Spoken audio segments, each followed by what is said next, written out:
fill my pocket, yum yum yum. I want one lollipop. আপনি যদি ইউটিউবে বা ফেসবুকে থাকেন তাহলে নেহা কাক্কারকে এড়িয়ে যাওয়ার প্রায় অসম্ভব।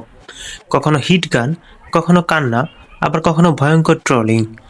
কিন্তু প্রশ্ন হলো, নেহা কাক্কার কি সত্যিই ওভাররেটেড, নাকি আমরা এমন একজন সুপারস্টারকে ভুলভাবে বিচার করছি?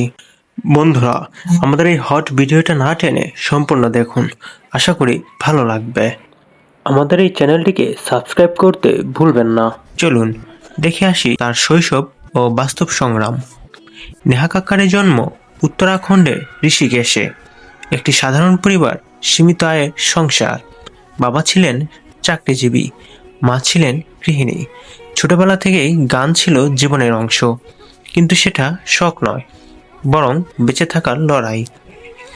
মন্দিরে গান, বিয়ের অনুষ্ঠানে গান, কখনো কখনো রাস্তার পাশেও। এই দৃশ্য কেউ ভিডিও করেনি, কিন্তু এই সময়টাই নেহা কাক্কারকে মানসিকভাবে শক্ত করে তোলে।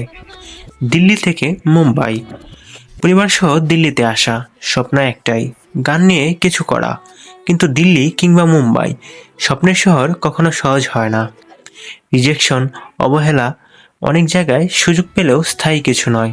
এই সময় অনেকে হাল ছেড়ে দেয়, কিন্তু নেহা কাক্কার হাল ছাড়েননি। ইন্ডিয়ান আইডল, তার হচ্ছে এটাই টার্নিং পয়েন্ট।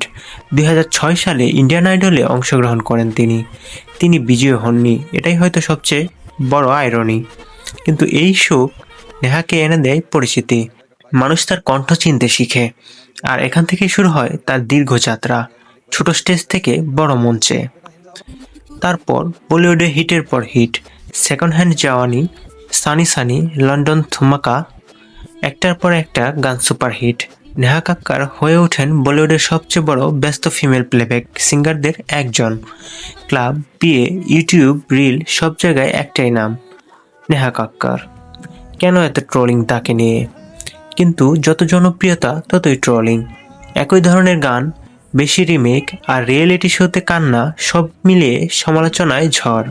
অনেকে বলেন এটা সব স্ক্রিপ্টেড, কিন্তু প্রশ্ন হলো, যদি মানুষ পছন্দ না করতো তাহলে এই গানগুলো এত ভাইরাল হতো কেন? পার্সোনাল লাইফ ও মানসিক ভাঙন, হিমাংশু কোহলির সাথে সম্পর্ক এবং ব্রেকআপ। এই সময় নেহা মানসিকভাবে ভেঙে পড়েন। ক্যামেরার সামনে কান্না, যা কেউ গ্রহণ করেছে, কেউ করেনি। কিন্তু শিল্পীরা কি অনুভূতিহীন মানুষ, নাকি আমরা শুধু তাদের হাসি দেখতে পাই? বিয়ে ও নতুন অধ্যায়, 2020 সালে রোহনপ্রীত সিং এর সাথে বিয়ে হয়। বয়সের পার্থক্য নিয়ে ট্রোলিং হয়েছিল, কিন্তু এই বিয়ের পর নেহার জীবনে আসে স্থিরতা। তিনি আবার কাজে মনোযোগ দেন এবং আগের চেয়েও বেশি প্রাসঙ্গিক হয়ে ওঠেন। নেহা কাক্কারের সাফল্যের আসল রহস্য। নেহা কাক্কার জানেন আজকের অডিয়েন্স কি চায়। তিনি ট্রেন্ড বুঝতে পারেন, নিজেকে ব্র্যান্ড হিসেবে ব্যবহার করতে জানেন। আপনি তাকে ভালোবাসুন বা ট্রোল করুন, আপনি তাকে আলোচনা থেকে বাদ দিতে পারবেন না। এটাই একজন সফল সুপারস্টারের সবচেয়ে বড় জয়। এখন প্রশ্নটা আপনাদের জন্য, নেহা কাক্কার কি ওভাররেটেড, নাকি তিনি সময়ের সবচেয়ে বড় smart artist?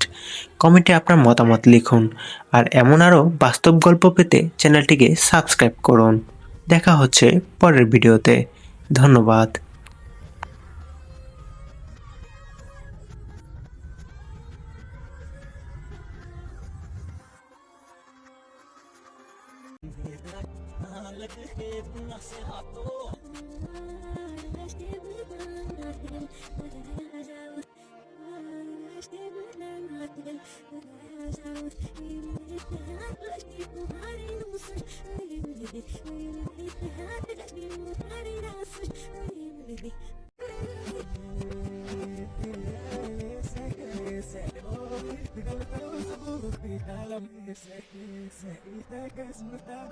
Ja,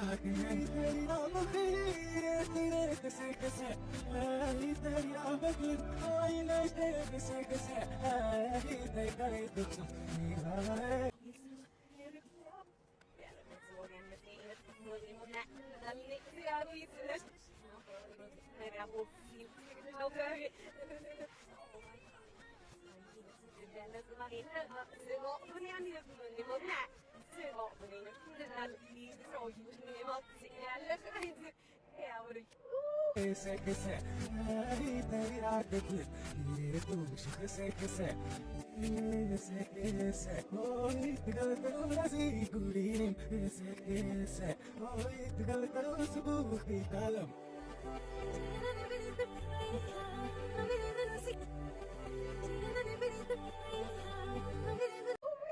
Eu me capacito, esse aqui, oi, oi, loucura, se não me lembra, sozinho.